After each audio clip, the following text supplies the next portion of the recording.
welcome to my YouTube channel, Retirement After Heart Transplant. My name is Alan, if you haven't been here before, and my purpose for the channel, I'll just sum up real quick, is to talk about life after a heart transplant, specifically in retirement. I'll branch out beyond heart transplant and just talk about life in retirement. As we go through all that, I'd be curious to know what any of you listening are experiencing and how things are for you in retirement.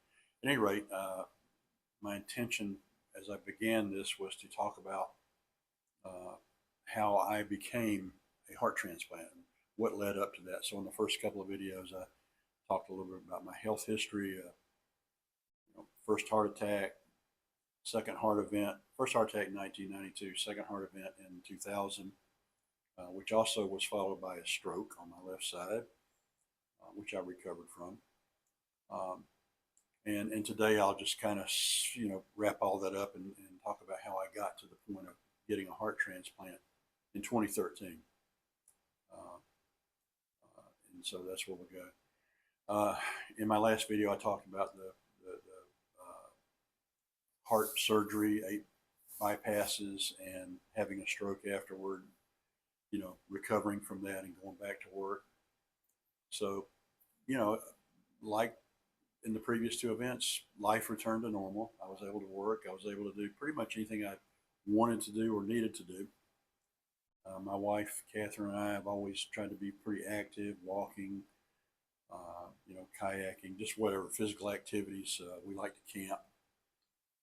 We camp like in a tent when we were young. We don't do that anymore. We got a travel trailer. But in any case, we like to do those kinds of things. And, life was good. Of course, I was under a doctor's care and, was getting checked out fairly regularly to make sure things were going okay. And that went on for basically 10 years. As I said in one of my earlier videos, I did have heart damage in 1992. And all the time since then, through the 2000 heart event that I had, the stroke, and continuing to develop, after 2000. But during those 10 years, I felt fine. Your body tends to adjust and just sort of be able to live with whatever life throws at you, frankly.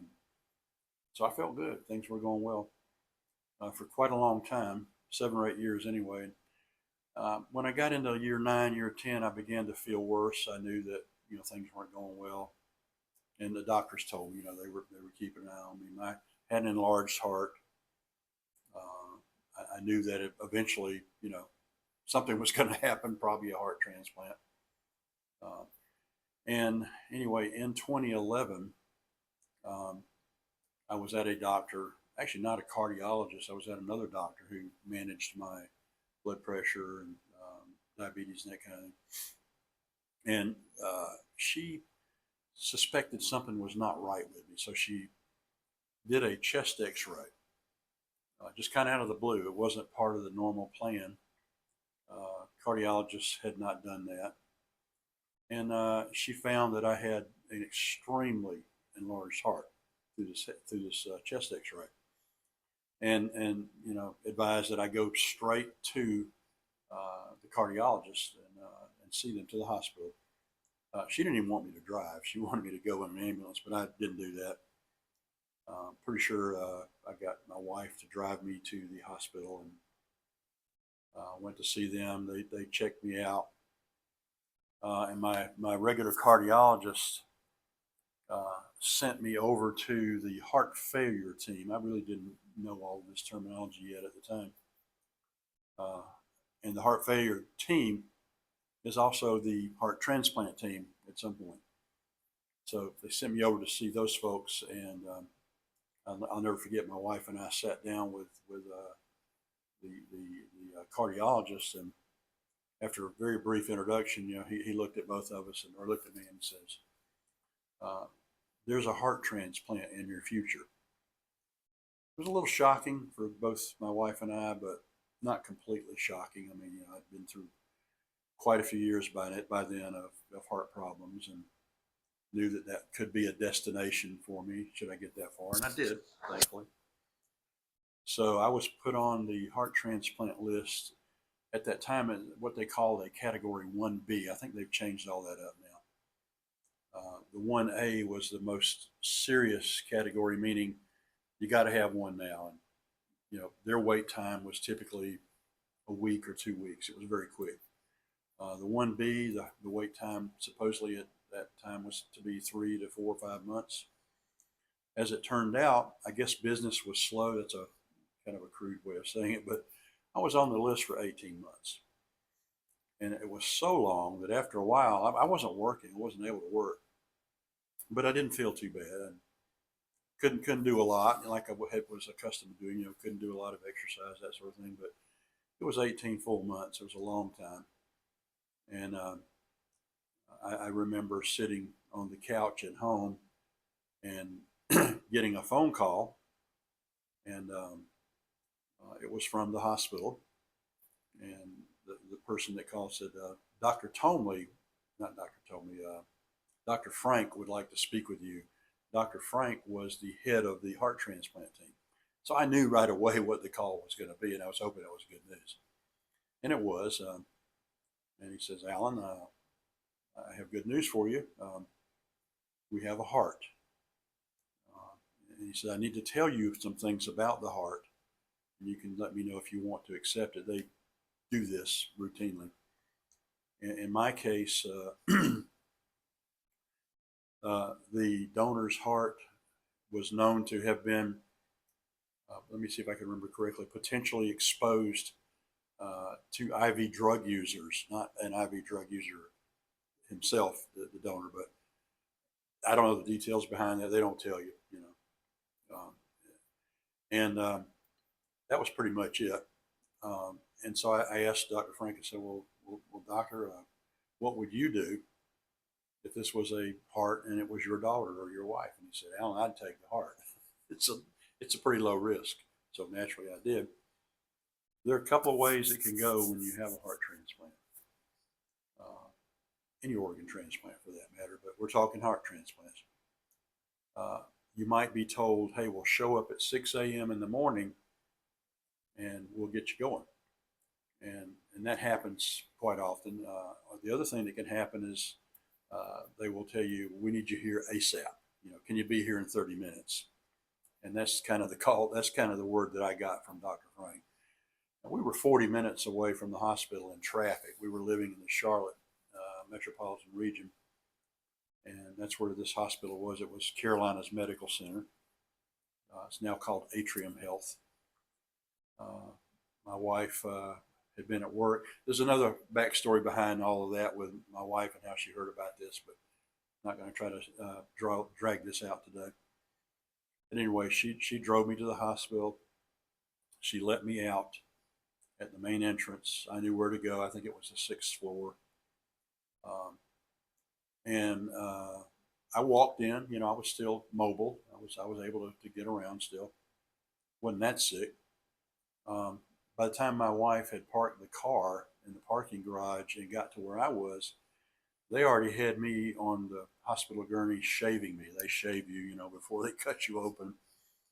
And it was just that quick. It was very fast. And basically, I had the heart transplant.